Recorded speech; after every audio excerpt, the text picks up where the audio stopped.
My boyfriend spent 3 years pressuring me to keep my hair short, and when I finally grew it out, his double life was exposed. When I met my boyfriend, Arlo, I had hair down to the middle of my back. It was thick and healthy, and I had been growing it out since high school. I loved my long hair. I spent time caring for it and styling it, and it made me feel confident. Arlo said he loved it too when we first started dating. He said it was one of the first things he noticed about me. He said I looked like a painting with all that hair. We dated for about 6 months before he made his first comment about cutting it. He said short hair might suit my face better. He said he saw a picture of a celebrity with a pixie cut and thought I would look amazing with that style. I said I wasn't interested in cutting my hair short. He dropped it but brought it up again a month later. He said long hair was a lot of maintenance and short hair would be easier for me. I said I didn't mind the maintenance. He brought it up again at dinner a few weeks after that. He said he thought I was hiding behind my hair. He said I would look more sophisticated with a shorter cut. He said women with short hair seemed more confident and put together. He kept making these comments every few weeks until I started to wonder if maybe he was right. Maybe I was hiding behind my hair. Maybe I would look better with something shorter. Maybe I should try something new. I cut my hair to my shoulders. Arlo said it looked nice but suggested I go even shorter next time. A few months later I went to my chin. Arlo said it was good but I could go shorter still. By the end of our first year together my hair was cut into a pixie that barely covered my ears. Arlo said he loved it. He said I looked incredible. He said this was the real me and he was so glad I finally found a style that suited me. I kept my hair short for the next 3 years. Every time it started to grow past my ears, Arlo would mention that I was due for a trim. Every time I thought about letting it grow out, he would remind me how much better I looked with short hair. He said long hair washed me out. He said it made me look younger in a bad way. He said the pixie cut made me look like a professional woman who had her life together.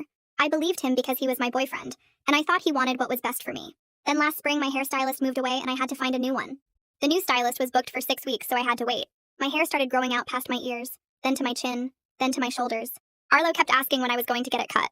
I kept saying I had an appointment coming up. But the truth was I started to like how I looked with longer hair again. I felt like myself for the first time in years. I canceled the haircut appointment and decided to keep growing it out. I didn't tell Arlo. I just let it happen. He noticed, of course. He made comments about how I was looking shaggy and needed a trim. He said I was letting myself go. He said he missed the polished version of me. I told him I wanted to try something different. He got quiet and said he really preferred me with short hair. I asked why it mattered so much to him. He said he just had a preference and I should respect that. I said I had a preference too, and my preference was my own hair. He got angry and said I was being difficult. Things were tense for the next few months, but I kept growing my hair. By fall, it was past my shoulders again, and I felt beautiful. I styled it nicely for his company holiday party in December. It was the first work event of his I had attended in over 2 years. He usually said they were boring and not worth my time. But this year I insisted because I wanted to meet his coworkers he always talked about. When we arrived, Arlo seemed nervous. He kept his hand on my back like he was steering me through the room. He introduced me quickly to a few people and then tried to move us to a corner. But a woman from his department came over and looked at me with confusion. She said she didn't think she had met me before. I said I was Arlo's girlfriend. She looked even more confused. She said she thought Arlo's girlfriend had short dark hair. I said I used to have short hair but I grew it out. She said no, she meant she thought his girlfriend was a different person entirely. She described a woman who was shorter than me with a pixie cut and dark hair who had come to events before. She said that woman introduced herself as Arlo's girlfriend at the summer picnic just 6 months ago. I looked at Arlo. His face was completely pale. I grab his arm and pull him toward the hallway, away from the music and the chatter and all those people watching us. My heart pounds so hard I can barely hear my own voice when I speak. Arlo keeps saying there's been some kind of mix-up, that his coworker got confused, but his face has gone completely white and his hands won't stop shaking. I can feel his arm trembling under my grip as we push through the door into the empty corridor. The sounds from the party get muffled behind us, and suddenly it's just the two of us under those harsh fluorescent lights. I turn to face him and demand to know who this woman is, the one with short dark hair who's been coming to his work events as his girlfriend. Arlo stammers and tugs at his collar like he can't get enough air. He says she's just a friend from his department, someone who might have gotten the wrong idea about their relationship. His eyes keep darting around, looking at the walls, the floor, anywhere but at me. I ask him what her name is, and he hesitates before saying it's someone named Jasmine. He insists she must have misrepresented things to people at work because they're not together. They've never been together. But his voice sounds wrong and his whole body has gone stiff. I tell him we're leaving right now and he nods quickly. Too quickly, like he's relieved to escape. We walk back through the party to get our coats and I can feel people staring at us. Arlo keeps his hand on my back but it feels different now. Like he's trying to steer me instead of support me. The drive home is completely silent except for my questions that he keeps avoiding. I ask when he last saw Jasmine and he says he doesn't remember exactly. I ask how long they've known each other and he says a few years maybe. I ask why she would tell people she's his girlfriend and he says he'll explain everything when we get home. That it's complicated and he needs time to think about how to say it. His voice sounds hollow like he's reading from a script he hasn't memorized yet. Every answer feels rehearsed and empty. We pull into our apartment building and ride the elevator up in silence. My hands are shaking now too and I can't tell if I'm angry or scared or both. Inside our apartment, Arlo finally stops deflecting and admits there is another woman, that her name is Jasmine and yes, she works in his department. But he insists it's not what I think, that it's complicated. He says they went on a few dates before he met me, and she got the wrong idea about where things were going. He claims he tried to let her down easy but she wouldn't accept it. I sit down on the couch because my legs feel weak, and I ask him why Jasmine would introduce herself as his girlfriend at a work event 6 months ago, if they only went on a few dates years ago. Arlo sits down across from me and puts his head in his hands. He says Jasmine is unstable, that she's been kind of stalking him at work. He says he didn't tell me because he didn't want to worry me with his crazy coworker situation. He says he's been trying to handle it professionally through work channels, but she keeps showing up at company events uninvited. Something about his explanation feels completely wrong. The way he's sitting, the way he won't look at me, the way his story keeps changing with every question. I pull out my phone and open Instagram, typing in Jasmine's name. Arlo's head snaps up and he tells me to stop, that I'm invading someone's privacy.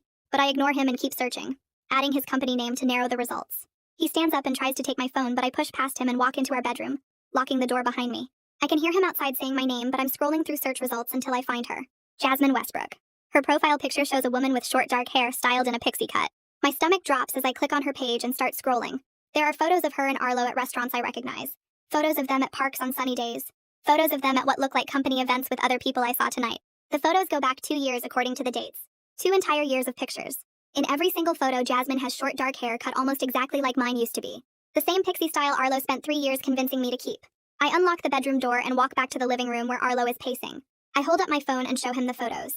I watch his face as his whole story falls apart in real time. He tries to say something, but no words come out. He sits down on the edge of our bed and puts his head in his hands again. The silence stretches out for what feels like forever. Finally, he admits he's been seeing both of us. He says it just happened, that he never meant for it to go on this long. He swears he loves me more, that I'm the one he really wants to be with.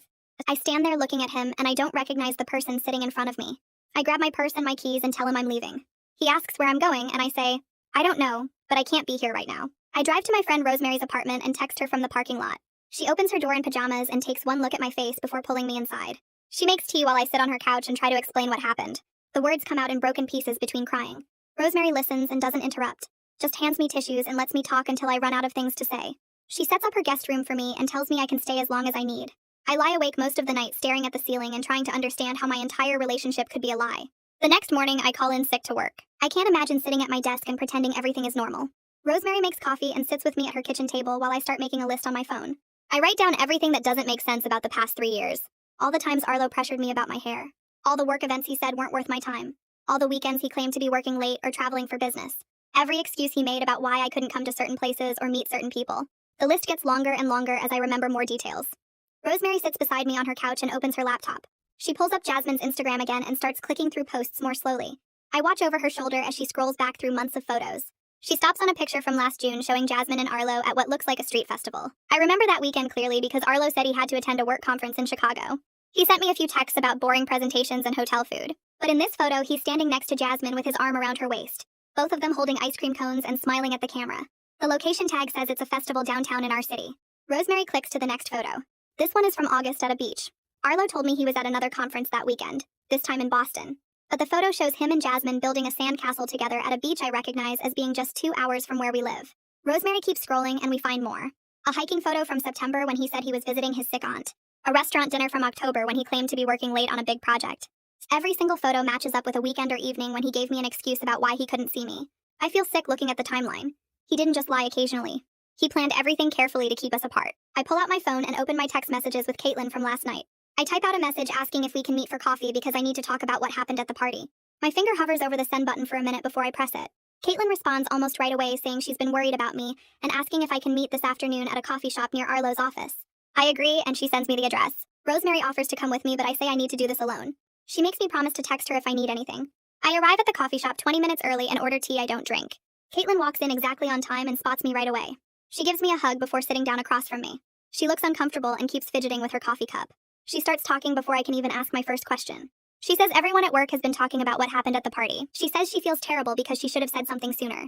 Then she tells me that for the past 2 years, everyone in their department thought Jasmine was Arlo's girlfriend. He brought her to every single company event. The summer picnic, the holiday parties, the team dinners, all of it. Caitlin says whenever someone asked about me, Arlo always had an excuse ready. He said I was busy with work projects or that I didn't enjoy corporate events or that I had other commitments. He made it sound completely normal that I never came to anything. Nobody questioned it because lots of people don't bring their partners to work stuff. But Jasmine came to everything and acted like she belonged there. She knew everyone's names and asked about their families and fit right into the group. Caitlin keeps talking and I just sit there taking it in. She says she's been thinking back over the past 2 years and remembering things that seem weird now. Like how Arlo always wanted to know the seating arrangements before events. He would ask who was sitting where and sometimes request to be moved to different tables. Caitlin thought he was just particular about who he networked with. But now she realizes he was managing who Jasmine and I might run into if we both showed up. She also mentions that Arlo's desk at work has photos displayed on it. Photos of him and Jasmine at various places. Caitlin says she's walked past his desk hundreds of times and never once saw a photo of me. She didn't think anything of it before because not everyone displays photos at work. But combined with everything else, it's another piece of the pattern. I go back to Rosemary's apartment after meeting Caitlin and spend the rest of the afternoon on my laptop. I create a fake social media account using a random name and a stock photo I find online. Then I use it to look at Jasmine's profile more carefully. Her account is public, so I can see everything without her knowing it's me looking. What I find makes me feel worse. She posts about their relationship openly. There are a couple photos with captions about date nights and weekend adventures. She tags him in posts and uses hashtags like couple goals and relationship. She shares photos of gifts he gave her and writes about how lucky she is. Meanwhile, Arlo always asked me to keep our relationship more private online. He said he didn't like mixing his personal and professional lives on social media. He said it was more mature to keep things between us instead of broadcasting everything. I believed him because it seemed reasonable. But now I see he just didn't want me posting anything that Jasmine might see.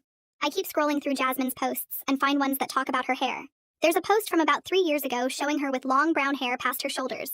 The caption says she's thinking about cutting it short. Then a few weeks later, there's a photo of her with a pixie cut almost identical to the one I used to have. The caption talks about how supportive Arlo has been about her new look.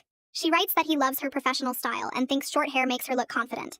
There are comments from her friends saying the cut looks great and asking if her boyfriend helped her decide. She responds saying yes, that he encouraged her to try something bold. I read those words and feel my stomach turn. They're almost exactly the same things Arlo said to me. The same compliments about looking professional and confident. The same pressure disguised as support. He used the exact same script on both of us. Rosemary comes into the guest room and finds me staring at my laptop screen. She sits down on the bed next to me and asks what I found. I show her Jasmine's posts about the haircut and the comments about Arlo being supportive. Rosemary reads them and shakes her head. She's quiet for a minute before she says I should reach out to Jasmine directly. She says Jasmine deserves to know the truth about what Arlo has been doing. I tell her I'm scared to contact Jasmine because I don't know how she'll react. What if she doesn't believe me? What if she thinks I'm lying or trying to cause problems? Rosemary says those are valid fears. But Jasmine has a right to know she's been lied to just like I have. She says if someone was doing this to her, she would want to know even if it hurt. I spend the next 2 days trying to figure out what to say to Jasmine. I draft messages and delete them. I type out explanations and erase them. I practice what I want to say out loud to Rosemary, and it never sounds right. Every version feels either too aggressive or too apologetic. I don't want to attack Jasmine because she's a victim in this too. But I also don't want to sound like I'm making excuses for not figuring this out sooner. On the third day, I finally write something simple. I introduce myself as Arlo's girlfriend and say I need to talk to her about something important. I ask if we can meet in person because this isn't a conversation I want to have over text. I read it 5 more times before hitting send. Jasmine responds in less than an hour. Her message is short and confused. She says she doesn't understand who I am because she's Arlo's girlfriend. She asks if maybe I'm confused or if this is some kind of joke. I read her response and realize she has no idea. Arlo kept us so separate that she genuinely doesn't know I exist. I write back saying I'm not confused and this isn't a joke. I tell her I've been dating Arlo for over 3 years and I have proof. I suggest we meet at a coffee shop to talk face to face. She agrees but says she's bringing evidence too because she knows she's his girlfriend and she can prove it. We pick a coffee shop that's neutral territory for both of us. I spend the morning printing out screenshots of text messages between me and Arlo. I print photos of us together from the past 3 years. I print a copy of our lease agreement showing both our names on the apartment. My hands shake as I put everything in a folder. Rosemary asks again if she should come with me and I say no. This is something I need to do alone. I arrive at the coffee shop 15 minutes early and pick a table in the back corner. I order coffee and wait. My heart pounds in my chest as I watch the door. Then Jasmine walks in and I recognize her immediately from all the photos I've seen. She's shorter than me with dark hair cut in a pixie style. She looks around the coffee shop until she spots me. She walks over slowly carrying her own folder of papers. We sit down across from each other and neither of us speaks for a long moment. Then we both start pulling out our evidence at the same time. I spread out my printed photos and texts on the table. She does the same with hers. We stare at the papers covering the table between us. There are photos of Jasmine and Arlo at a restaurant I recognize. I pull out a photo of me and Arlo at that same restaurant on a different night. The tables and decorations are identical. She has a picture of them at a park. I have one of us at the same park. She has texts where he calls her beautiful and says he loves her.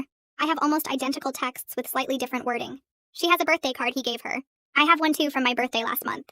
We sit in stunned silence looking at the evidence of our duplicate relationships laid out in front of us. Jasmine picks up one of my photos showing me and Arlo at a waterfront restaurant. She sets it next to her own photo from the same place. The angle of the shot is almost identical. She traces her finger along the railing visible in both pictures. She asks when I was there. I check the date stamp on my phone. August 15th of last year. She pulls up her photo and shows me the date. August 22nd. 1 week apart. We both went to the same restaurant within 7 days and neither of us knew the other existed. She scrolls through more of her photos and stops on one from a hiking trail. I have the same trail in my camera roll from a different weekend. She shows me a picture from a coffee shop downtown. I recognize the blue tile wall in the background because I have a selfie in front of it. We keep finding these duplicate locations like we were living parallel lives in the same city. Jasmine sets her phone down and looks at me. She asks if I remember Arlo ever mentioning his preference for short hair before we started dating. I think back to our early conversations. He complimented my long hair constantly those first few months. He never said anything about preferring it short until half a year into our relationship. Jasmine nods slowly. She says Arlo told her on their second date that he found short hair attractive on women. She says he mentioned a former girlfriend who had a pixie cut and how much he loved that style. She says she had hair past her shoulders when they met. Within 3 months of dating him, she cut it to chin length. 6 months later, she went shorter. By their first anniversary, she had the pixie cut she has now. She thought it was her own decision. She thought she was trying something new and bold. Now she realizes he used the same manipulation tactics on both of us. He made us both feel like cutting our hair was our choice while he slowly pushed us toward the exact same look. I feel sick thinking about how calculated it all was. Jasmine wipes her eyes with the back of her hand. She asks how long Arlo and I have been together. I tell her 3 years and 2 months. She goes very still. She says she and Arlo have been dating for 3.5 years. I do the math in my head. That means he started seeing her 6 months before he met me. He was already in a relationship when he approached me at that bookstore and told me I looked like a painting. Jasmine says she thought she was his only girlfriend this whole time. She says they talked about moving in together next year. She says she was looking at engagement rings online last month thinking he might propose soon. She trusted him completely. She built her entire future around him. I tell her I moved into his apartment 2 years ago. Her face goes white. She says he told her he lived with a male roommate named Jomar. She says that's why she could never stay over. He claimed Jomar was uncomfortable with overnight guests. I realize I'm Jomar in this scenario. Arlo created a fake roommate to explain why Jasmine couldn't be at the apartment on weekends. Jasmine starts piecing together his system out loud. She says he always claimed to work late on Tuesdays and Thursdays. Those must have been nights he spent with me. I realize he told me he had early morning client meetings on Wednesdays and Fridays. Those were probably mornings he went to work from Jasmine's place. He used his job as the excuse for everything.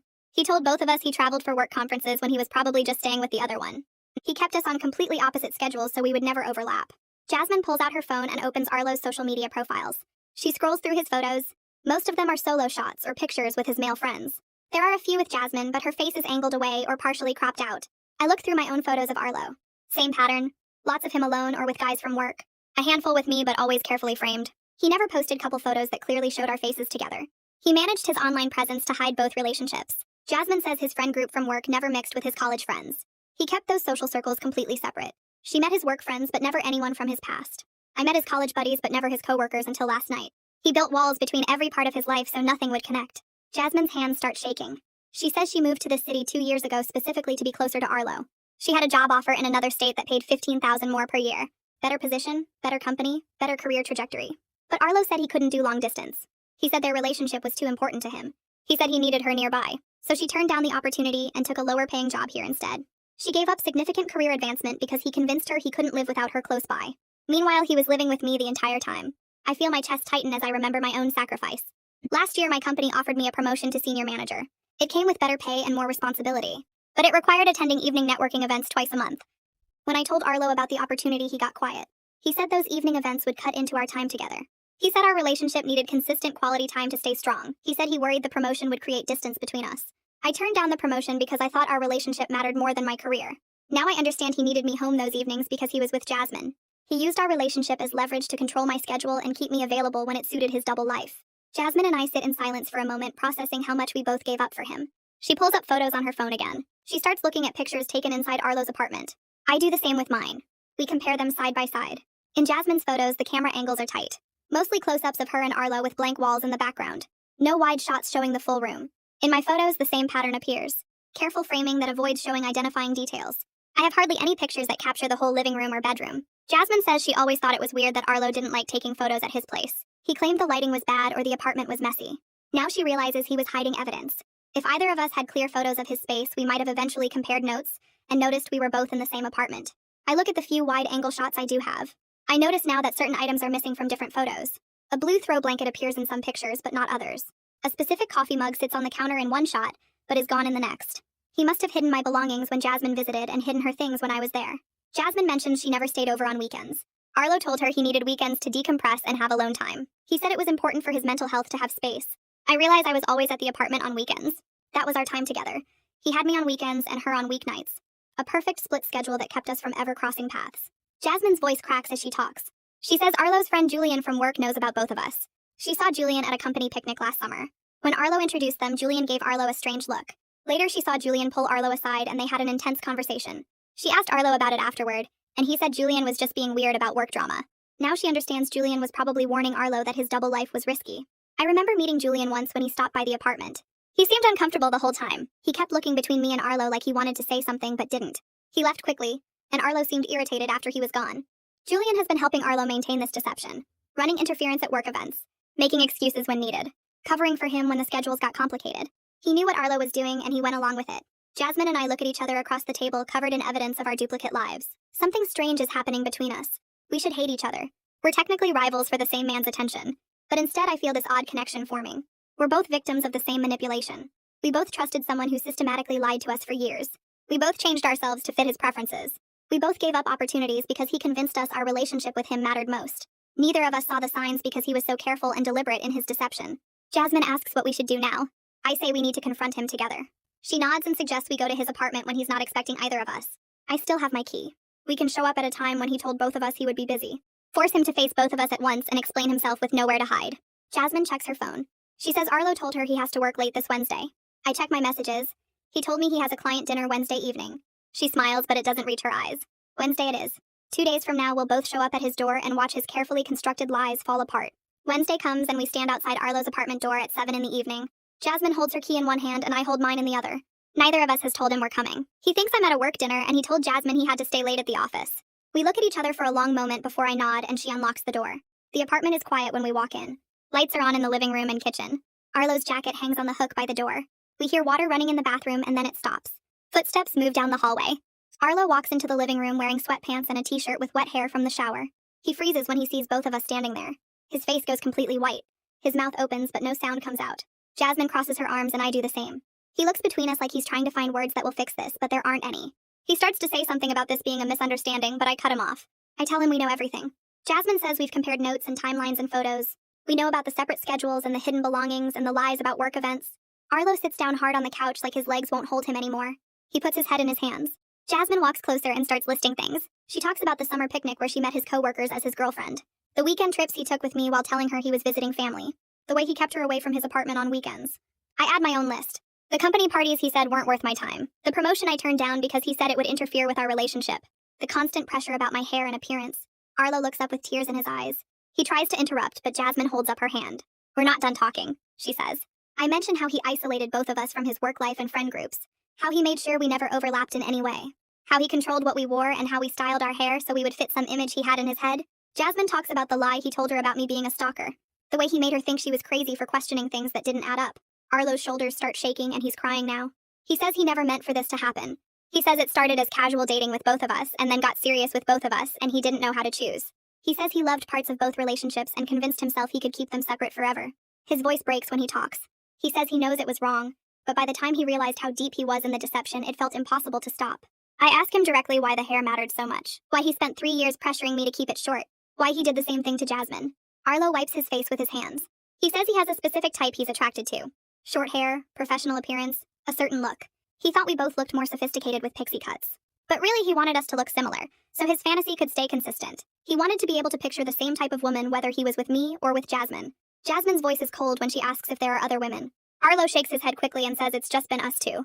But he hesitates before answering, and that pause tells us everything. We look at each other, and I can see the same doubt in her eyes that I feel. We might never know the full truth. There could be others we don't know about. There could be more lies we haven't uncovered yet. I tell Arlo we're both done with him. Jasmine nods and says the same thing. Arlo stands up fast and reaches toward us. He says he'll do anything to fix this. He'll go to therapy. He knows he has problems. He can change if we give him another chance. He says he'll choose one of us if that's what it takes. His desperation makes my stomach turn. The fact that he's still trying to negotiate and bargain just proves we're making the right choice. I walk to the bedroom and start grabbing my things. Clothes from the closet, toiletries from the bathroom, books from the nightstand. Jasmine stays in the living room and I can hear Arlo's voice rising and falling as he tries to talk to her. I stuff everything into the bags I brought. My hands shake as I pack, but I keep moving. Every item I take feels like reclaiming a piece of myself. I find photos of us together and leave them on the dresser. I don't want any reminders. When I come back to the living room with my bags, Jasmine is standing by the door. Arlo is still on the couch with his face in his hands. I walk to the kitchen counter and set down my apartment key. The metal makes a small sound when it hits the granite. Something about that tiny noise feels final. I feel relief mixed with this heavy sadness. 3 years of my life were built on lies, but at least now I know the truth. Jasmine and I walk out together without saying anything else to Arlo. In the hallway, she pulls out her phone. We exchange numbers and she says we should stay in touch. We're not friends exactly, but we understand each other in a way nobody else can. We both gave up parts of ourselves for someone who was using us. We both trusted someone who was systematically lying every single day. She gives me a quick hug before we go to our separate cars. I drive to Rosemary's apartment because I can't go back to the place I shared with Arlo. Not tonight. Maybe not ever. Rosemary opens the door and takes one look at my face and pulls me inside. She doesn't ask questions. She just makes tea and sits with me while I cry. Over the next few days, I stay on her couch and try to figure out what comes next. Arlo keeps texting. Long messages about how sorry he is and how he wants to explain. Voice messages where he sounds like he's been crying. I read the first few and then I stop. My sister Gabriella comes over one evening and looks at my phone. She says I need to block his number. She says every time I read his messages or listen to his voice, I'm giving him power over me. She's right, so I block him. The silence after that feels strange but also freeing. Gabriella offers to help me look for a new apartment. She says I can't stay with Rosemary forever, even though Rosemary keeps saying I can stay as long as I need. We spend the weekend looking at listings online and visiting places. Gabriella makes jokes about Arlo's weird hair thing to try to make me laugh. She says maybe I should date a bald guy next time just to be safe. I do laugh even though it still hurts. We look at studios and one-bedrooms across town, places that Arlo has never been to and will never know about. I need space that's completely mine. Somewhere he can't picture me or show up unexpectedly. The apartments are more expensive than splitting rent with him was, but I don't care. I find a small studio in a building with good security. It has big windows and the landlord seems nice. I sign the lease 2 weeks after the confrontation at Arlo's place.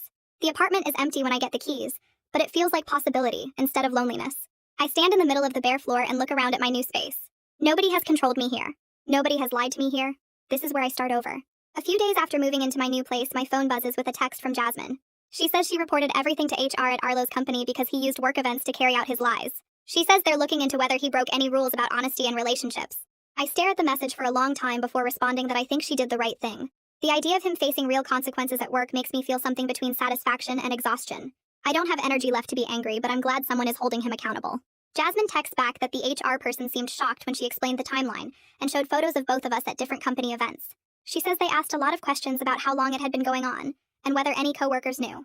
I wonder if Julian will get in trouble for helping cover everything up. My phone rings 2 days later and it's Caitlin from Arlo's department. She says she wanted to check on me and share what's happening at the office. People are disgusted by what Arlo did according to her. She says Julian is dealing with fallout too, because several coworkers realized he must have known about both relationships. The gossip is intense, but most people feel bad for Jasmine and me. Caitlin says she feels guilty for not noticing something was wrong earlier. I tell her there was no way she could have known because Arlo was careful about keeping us separate. She mentions that some people are avoiding Arlo in the break room and at meetings. His reputation is damaged in ways that will probably follow him for years. I thank her for calling and for being kind about the whole situation. After we hang up, I feel strange knowing that strangers at his office are talking about my relationship and feeling sorry for me. I decide I need professional help processing everything, so I search for therapists who work with manipulation cases. I find someone named River, who specializes in emotional abuse and control. Her office is in a quiet building downtown with plants in the waiting room. She has kind eyes and doesn't push me to talk before I'm ready. In our first session, I tell her about the hair and the lies and how I stopped recognizing myself. River listens without interrupting, and then says what Arlo did with my hair was part of a bigger pattern. She explains that he was eroding my sense of self bit by bit.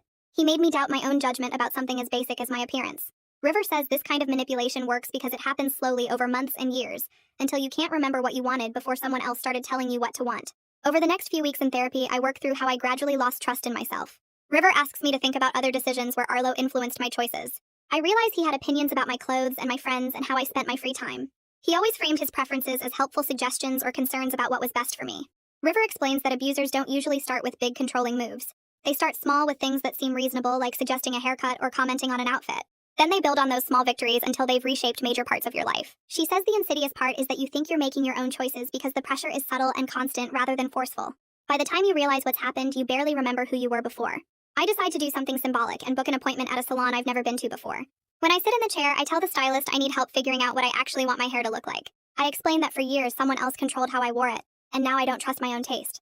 The stylist is patient and shows me different options with layers and colors. We talk through what feels right to me without anyone else's input. I decide to keep growing my hair out, but add long layers that frame my face. We choose a rich brown color with subtle highlights that catch the light. When she finishes, I look in the mirror and feel something shift inside me. This hair is mine. I chose it. Nobody pressured me or made me doubt myself. The woman looking back at me feels more real than she has in years. Jasmine texts asking if I want to meet for coffee again. We pick a place halfway between our apartments, and when she walks in, I notice her hair is growing out too. It's past her chin now, and she looks different from the photos I saw on her social media. We order drinks and sit by the window. She touches her hair and smiles sadly. She says she realized she associated short hair with being controlled even though the haircut itself wasn't the problem. The manipulation was the problem. I tell her I understand completely because I went through the same thought process. We laugh, but it's not really funny. It's more like we're acknowledging how messed up the whole situation was.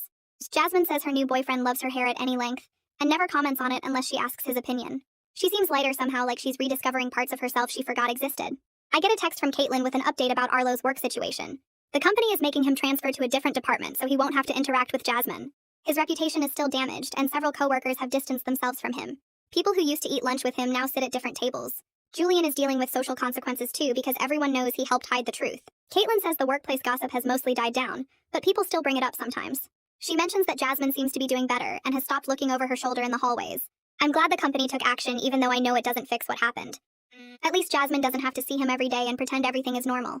Rosemary comes over to help me move furniture and set up my new apartment. We spend hours arranging the couch and hanging pictures and organizing the kitchen. She brings pizza for dinner and we eat sitting on the floor because I don't have a dining table yet. Rosemary looks at me and says she's proud of how I'm handling everything. She says I seem more like myself than I have in years. I ask her what she means, and she explains that during my relationship with Arlo, I was always second-guessing myself and asking for other people's opinions about basic choices. She says now I make decisions without needing validation from everyone around me. I didn't realize how much I had changed until she pointed it out. We stay up late talking and laughing, and I feel grateful to have a friend who stuck by me through all of this. My email pings with a long message from Arlo. He apologizes for everything and says he started therapy to work on his issues. He writes that he understands if I never forgive him, but wants me to know he's trying to become a better person. He claims he's been diagnosed with some kind of attachment disorder, and his therapist is helping him understand why he did what he did. The email goes on for paragraphs about his childhood and his fears and his regrets. I read it once all the way through and then I delete it without responding. I don't owe him my forgiveness or my attention. His healing journey is not my responsibility. I close my laptop and go make tea and don't think about him for the rest of the night. I start reaching out to friends I lost touch with during my relationship with Arlo. I text people I used to see regularly and suggest meeting up for coffee or dinner. Most of them respond right away saying they'd love to reconnect. Over the next few weeks, I have several conversations where friends admit they thought something was off about Arlo, but didn't want to interfere in my relationship. One friend says he seemed controlling about small things like where we sat at restaurants or what I ordered. Another friend mentions that I stopped suggesting plans and always checked with Arlo first before committing to anything. Hearing their observations hurts because it means other people saw what I couldn't see, but it also validates my experience. I wasn't imagining the control. It was real enough that people on the outside noticed it too. Gabriella shows up at my apartment on Saturday morning with coffee and a determined look on her face. She announces we're going shopping, and I'm not allowed to say no. I start to make excuses about not having money to spend on new clothes, but she waves me off and says it's her treat and I need to stop arguing. We drive to the mall and walk into stores I usually avoid because they seem too trendy or colorful. Gabriella pulls dresses off racks and holds them up against me, ignoring my protests that they're not my style. She says that's exactly the point, because my style has been dictated by Arlo for 3 years, and now I get to figure out what I actually like. We try on clothes for over an hour, and I keep gravitating toward the neutral professional pieces in blacks and grays. Gabriella physically steers me away from those sections and brings me a bright blue dress with a pattern of small flowers. I hold it up and immediately think it's too much. Too attention-grabbing. Too young for me. Then I realize those are all things Arlo would have said. I try the dress on and stare at myself in the fitting room mirror. The color makes my skin look warm and healthy. The cut fits my body in a way that feels comfortable and confident. I look like someone who enjoys getting dressed in the morning instead of someone performing a professional costume. Gabriella sees my face when I come out of the fitting room and doesn't even ask if I'm getting it. She just takes it to the register and pays before I can talk myself out of it. My phone buzzes with a text from Jasmine a few days later. She says she has news and wants me to know she started seeing someone new. She met him at a friend's party and they've been on 3 dates so far. She writes that he complimented her growing out hair once and then never mentioned it again, unless she specifically asked his opinion. She says it's refreshing to be with someone who doesn't have an agenda about how she looks or what she wears. She mentions that this guy asked her what she wanted to do on their dates instead of planning everything and expecting her to go along with it. I text back that I'm happy for her and mean it. We've developed this strange friendship built on shared trauma, and hearing that she's moving forward makes me feel hopeful about my own healing. I'm at the grocery store on a Wednesday evening picking up basics when I turn the corner into the produce section and see Arlo examining apples near the organic display. My chest tightens immediately and I freeze in place with my hand still on the cart handle. He hasn't seen me yet. I should just continue shopping like a normal person, but my brain screams at me to leave right now. I abandon my cart in the middle of the aisle and walk quickly toward the exit, my heart pounding so hard I can feel it in my throat. I make it to my car and sit there shaking for 10 minutes before I can even put the key in the ignition. I call River from the parking lot and she talks me through breathing exercises until I calm down enough to drive home. At our next session, River helps me understand that panic responses are normal after what I experienced. We work on strategies for handling unexpected encounters, including planning what I might say if I have to interact with Arlo and practicing staying in public spaces instead of fleeing. She reminds me that my anxiety doesn't mean I'm not healing. It just means my nervous system is still processing the betrayal. I'm folding laundry in my apartment one evening when I realize I haven't looked at Arlo's social media in over a week. I used to check it multiple times a day, searching for clues about what he's doing or whether he's seeing someone new. I would read through old posts trying to find hidden meanings or signs I should have noticed. But lately I've been too busy with work and therapy and reconnecting with friends to obsess over his life.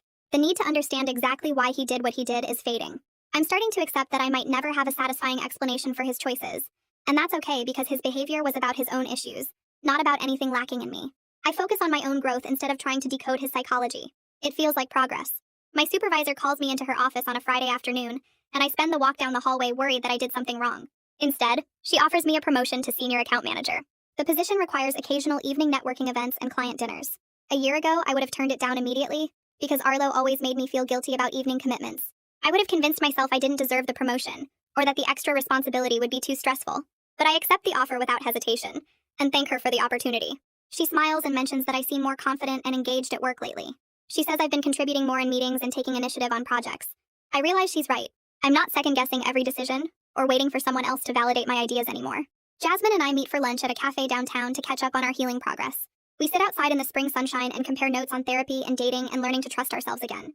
She admits she still has hard days where she questions her judgment about everything. I tell her I do too, especially when I'm tired or stressed. We talk about red flags we're learning to recognize in potential relationships. Things like people who push boundaries after we say no, or who have explanations that don't quite add up, or who seem too interested in changing how we look or act. Jasmine says she's getting better at walking away from situations that feel off instead of talking herself into giving people more chances. I agree that's something I'm working on too. We finish lunch and hug goodbye, both of us acknowledging how strange it is that we've become friends through such awful circumstances, but also how grateful we are to have someone who truly understands what we went through. River and I spend a session talking about how my hair growing out became symbolic of reclaiming my autonomy. She points out that while the physical change was important, the real work is rebuilding my sense of self beyond appearance. I'm learning to trust my preferences and judgment in all areas of my life, not just how I look. We discuss how I'm making decisions about my career, my friendships, my living space, and my daily routines based on what I actually want, instead of what someone else thinks I should want.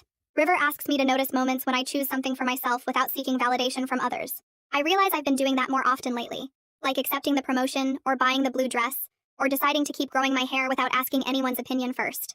I go on a few casual dates over the next month and use them as practice for setting boundaries and being honest about what I want. The first date I'm so nervous I barely speak, but I manage to say no when he suggests going to a second location after dinner. The second date I'm more comfortable and I tell him directly that I'm not interested in a relationship right now, just casual company. He respects that, and we have a nice evening. The third date I realize halfway through that I'm not attracted to this person, and I end the date early instead of forcing myself to sit through dessert out of politeness. Each time I advocate for myself it gets a little easier. I'm learning that being direct about my needs doesn't make me difficult or demanding. It makes me honest. Gabriella comes over for dinner at my apartment and watches me cook while we talk about work and family and my dating experiments. She says I seem lighter and more present than I have in years. I ask what she means, and she explains that during my relationship with Arlo, I was always second-guessing myself about everything.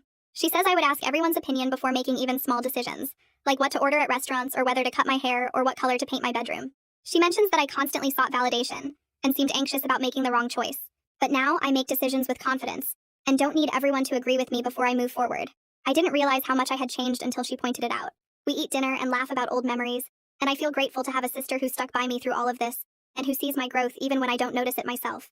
I'm at a coffee shop near my apartment ordering an iced latte when Julian walks in and spots me at the counter. He approaches me carefully and says he's been hoping to run into me because he wants to apologize for his role in Arlo's deception.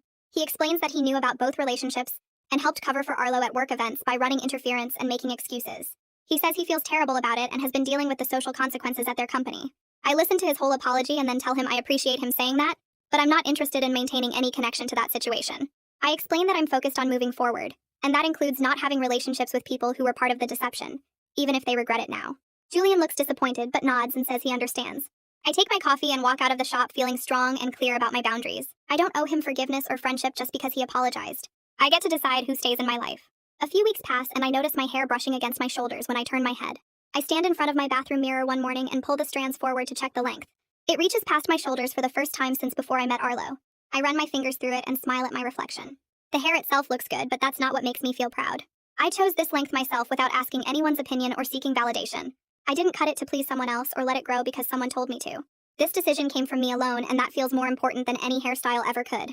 I take a photo and text it to Rosemary with a simple caption about reaching my goal length. She responds immediately with celebration emojis and says, "I look beautiful." I believe her. But more than that, I believe myself when I look in the mirror now. My phone buzzes with a text from Jasmine a few days later. She sends a photo of herself at what looks like a company event based on the background decorations and professional attire. Her hair has grown out past her shoulders too, and she's smiling next to a man with his arm around her waist. The caption says she wanted to share some good news about her new relationship. I zoom in on her face and notice the genuine happiness in her expression. She looks relaxed and comfortable in a way I never saw in any of the photos from her time with Arlo. I text back congratulations and mean it. The fact that I feel happy for her surprises me given how we met and the strange circumstances that brought us together. But we both survived the same manipulation, and seeing her move forward with someone who treats her well makes me hopeful for my own future. We're not close friends and probably never will be, but there's a connection between us that feels important, even if we only check in occasionally. I'm organizing my closet the following weekend when I realize something has shifted in how I think about what happened with Arlo. I pull out a dress I bought during our relationship because he said the color looked sophisticated on me. I remember second-guessing my own taste and deferring to his opinion about almost everything. But now when I look at the dress, I just see a piece of clothing that doesn't fit my style anymore. The betrayal and manipulation are part of my history, and taught me to recognize red flags and trust my own judgment. Those lessons matter and shaped who I am now, but the actual events don't dominate my thoughts the way they did in those first awful months. I don't replay conversations in my head or wonder what I could have done differently. The whole experience exists as something that happened to me rather than something that defines me. I donate the dress along with several other items that don't feel like me anymore. The closet looks sparse when I finish, but everything left represents choices I made for myself. My next therapy session with River feels different from the beginning. We sit in her office and she asks about my progress over the past few months. I tell her about the coffee shop encounter with Julian and how I set clear boundaries without feeling guilty. I mention the casual dates where I practiced being direct about my needs and preferences. I describe the growing confidence I feel when making decisions without seeking validation from others. River listens carefully, and then suggests we might be ready to transition from weekly sessions to monthly check-ins. She explains that I've made remarkable progress in rebuilding my sense of self, and learning to recognize manipulation tactics before they take hold. The goal of therapy was never to erase what happened, but to help me process it and develop tools for healthier relationships moving forward. She believes I have those tools now and can continue growing without needing weekly support. The idea of ending regular sessions makes me nervous for about 10 seconds before I realize the nervousness comes from habit, rather than actual need. I agree to the new schedule and we plan our next monthly appointment. Walking out of her office that day feels like graduating from something difficult but necessary. 6 months have passed since the holiday party revelation, when I decide to host a dinner party at my apartment. I invite Rosemary, Gabriella, and a few other close friends I've reconnected with over the past half year. I spend the afternoon cooking and setting up my small dining area. The apartment still feels new to me in some ways, but it's completely mine, and that matters. My guests arrive with wine and desserts, and we crowd around my table talking and laughing. Rosemary tells embarrassing stories from our college days.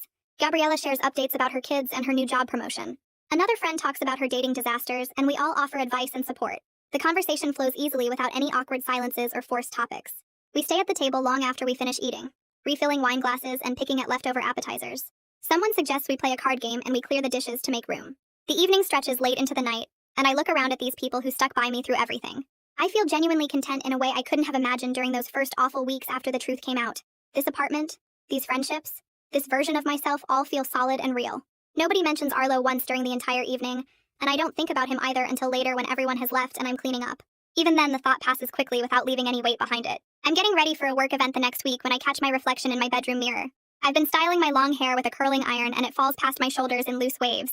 I pause with the iron still in my hand and really look at the woman staring back at me. She looks confident with her shoulders back and her head held high. She looks authentic in clothes she chose because she likes them, not because someone told her they were sophisticated. She looks free from the constant need to adjust herself to fit someone else's preferences. For the first time in years, I recognize her as completely myself, without any layers of performance or people-pleasing. The recognition makes me smile, and I finish styling my hair with steady hands. I grab my bag and head out to the event feeling ready for whatever comes next. The future feels open and full of possibilities I get to choose for myself.